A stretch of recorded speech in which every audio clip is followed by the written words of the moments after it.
Hamas Israel के बीच चल रही सीज फायर डील के बीच लेबनान में हिजबुल्लाह के एक टॉप कमांडर को उसके घर के बाहर ही गोलियों से ढेर कर दिया गया। इस टॉप कमांडर का नाम कमांडर शेख मोहम्मद अली हमादी बताया जा रहा है।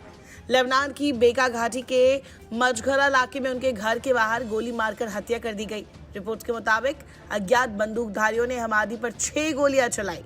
उन्हें पास के अस्पताल ले जाया गया जहां उनकी मौत हो गई। हमादी हिजबुल्लाह के एक प्रमुख व्यक्ति थे और 1985 में एथेंस से रोम जा रहे TWA विमान के अपहरण में शामिल होने के कारण FBI की मोस्ट वांटेड आतंकवादियों की लिस्ट में शामिल थे। 2007 में अमेरिका ने उस पर 44 करोड़ रुपए का इनाम घोषित किया था। वह अमेरिकी नौसेना के अधिकारी को यातना देकर मारने का भी आरोपी है। मोहम्मद हमादी का जन्म 13 जून 1964 में हुआ था। वो मुख्य रूप से TWA फ्लाइट 847 के हाईजैक के मास्टरमाइंड्स में से एक था। उस विमान में कई अमेरिकियों समेत 150 से ज्यादा यात्री सवार थे।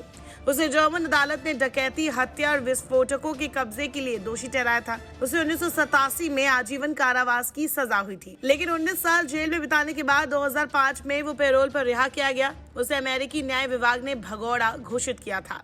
ये अटकलें लगाई जाती थी कि हमादी की पैरोल एक गुप्त कैदी अदला बदली के तहत की गई है, जिसमें उसके बदले सुजैन ऑस्टहॉफ की रिहाई की गई। ऑस्टहॉफ को 1 महीने पहले इराक में बंधक बना लिया गया था और हमादी की पैरोल के सप्ताह में ही रिहा कर दिया गया था। हमादी को जर्मनी में ही गिरफ्तार किया गया था। बाद में अमेरिका ने प्रत्यर्पण की कोशिश की, लेकिन हिजबुल्लाह के दखल से ये नहीं हो पाया और हमादी पर जर्मनी में ही मुकदमा चला। बता दें, अज्ञात हमलावर गोलीबारी के बाद फरार हो गए। अब स्थानीय प्रशासन घटना की जांच कर रहा है। अभी तक हत्या के कारणों का पता नहीं चल पाया है। कुछ रिपोर्ट्स में इस हत्या के पीछे इजराइल का हाथ बताया जा रहा है, तो कोई इसे पारिवारिक झगड़े से भी जोड़कर देख रहा है। हमादी की हत्या ऐसे समय में हुई है जब क्षेत्र में तनाव बढ़ गया है और इजराइल और हिजबुल्लाह के बीच 60 दिवसीय युद्ध विराम समझौता भी खत्म होने वाला है। इस समझौते के तहत इजराइल को 26 जनवरी तक दक्षिणी लेबनान से सैनिकों को वापस बुलाना है, जबकि हिजबुल्लाह को लिटानी नदी के उत्तर में पीछे हटना है। 27 नवंबर को हुए युद्ध विराम समझौते के तहत हिजबुल्लाह को दक्षिणी लेबनान में अपने हथियार तुरंत सौंपने होंगे, जबकि इजराइल को 60 दिनों के अंदर अपनी सेना वापस बुलानी होगी और लेबनानी सेना और संयुक्त राष्ट्र शांति सैनिकों को नियंत्रण सौंपना होगा। यानी कि इजराइल को बफर जोन से भी हटना पड़ेगा। इजराइल ने दक्षिणी लेबनान में अपने नियंत्रण वाले कई शहरों में से केवल 2 से ही वापसी की है। इसके अलावा उसने हिजबुल्लाह के ठिकानों पर हवाई हमले जारी रखे हैं।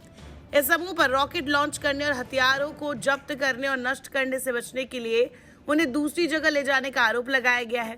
ऐसे में हमादी की हत्या से क्या मिडिल ईस्ट में तनाव बढ़ने वाला है? ऐसे में एक बड़ा सवाल उठता है कि क्या हमादी की हत्या के बाद मिडिल ईस्ट में एक बार फिर तनाव बढ़ने वाला है?